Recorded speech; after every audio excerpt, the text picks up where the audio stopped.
But I thought in war nobody wins. And what about war? War never changes. Let's go back to plot. Now I already talked about how the Commonwealth lay largely forgotten. They recruit 6 planets in the season and 2 of those were off screen. So there must be other stuff going on, right? Well, kind of. There are a couple of little half plots that thread some episodes together. None of them are completely resolved this series, but I should probably mention them. First we have the Restorians, eco-terrorists who want to end space travel. Now of course they're using space travel to achieve their goal, but that's the right kind of wrong-headedness. Most terrorists use what they want to destroy. 1 point to Gene Roddenberry's Andromeda. They're first introduced to us in episode 4 as mysterious villains, and then just a couple of episodes later they're introduced with a name and we're told out of hand that they must have been the ones attacking in episode 4, rendering the mystery pointless. Which is a shame. For a moment I was almost interested. -1 point to Gene Roddenberry's Andromeda. The Restorians lie forgotten until episode 20, when we discover that Romy's lover warship is the leader of the Restorians, and their main powerhouse base of operations an important thing. They destroy him. I guess this is an arc of some kind? Discovery, identification, destruction, like a Dalek. They do treat destroying the warship as a big victory, but I won't be surprised if they turn up again. In fact, I hope they turn up again. The idea of separating planets from each other to try and force the inhabitants to look after their environments is one that has legs. I mean, it's insane bullshit, but it's an idea at least. They could find a planet that's been cut off for a while and is struggling because it needs external resources, and when they solve that problem, they'd have earned that planet's allegiance. It'd make it seem like less of an unbearable waste of time. Actually, speaking of lost planets, the Commonwealth lost the capital planet during the Long Night. Not lost as in it was conquered, lost as in literally misplaced. None of the slipstream routes go there anymore, which opens up a whole mess of questions about what the slipstream actually is, but fuck it, I don't care. In the previously mentioned Fear and Loathing episode, they come into possession of the Mad Perseids diary. This has a series of metaphors in it that will guide them back to Tarn Vedra, the capital planet. And again, this is clumsily done. This is the first time we'd heard about this treasure map. They could have introduced that earlier and had them poke around looking for it, giving it a bit of a build-up and create a kind of quest for it. That's called a story. Tarn Vedra is Dylan's home, or at least the place he grew up. He talks about his parents. I still can't believe I know someone who's been to the home world.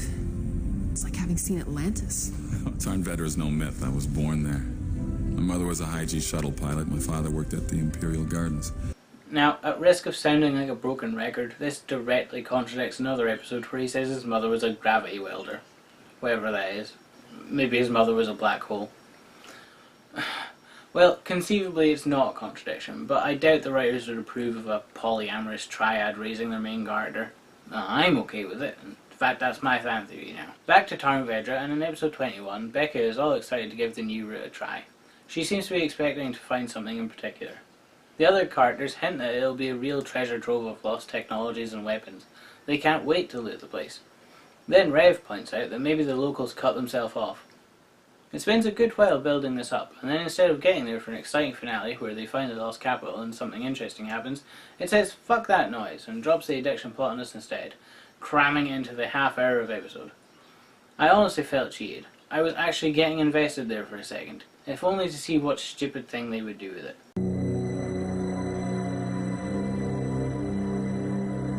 Hey, that kind of desperate, lonely pain is what it feels like to watch this show. I think I mentioned a place earlier called Kingfisher where Magog raped, killed and ate some billion people. Well, footage of that event surfaces in the Genius Harper episode, the one where he has the library in his head, and they find this pink ghost thing, apparently leading the Magog attack. This was episode 14, and I thought that the show was finally getting a much needed antagonist, but no, he doesn't surface again until the finale. The finale. It ends the season on a cliffhanger, and it has its fair share of stupid, but it's easily the most fun I had watching this shitfest of inanity. Basically, Harper accidentally resets the computer and hologram thirds of Andromeda to an earlier time, from before Dylan was their captain, so she doesn't recognise any of the crew and tries to kill them. She's also trying to carry out the mission she had at the time and takes them into the deep, far-off space where they are attacked by Magog.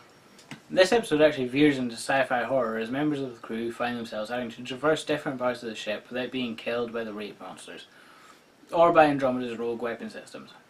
Rev goes all badass and Romy gets to do some really poorly choreographed fights. Hunt and Becca get their safety glasses for battle. It's just great. My favourite part of this decision is to pair Harper and Tyr. They're just brilliant together.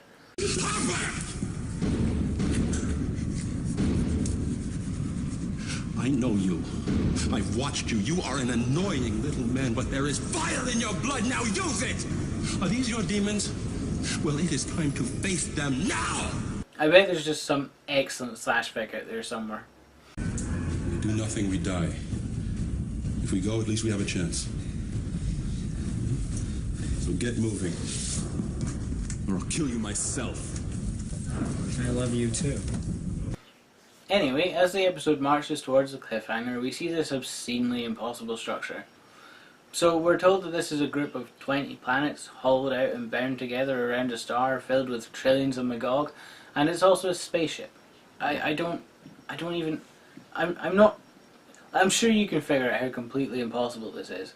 Like, did they forget how big planets were supposed to be? And stars for that matter?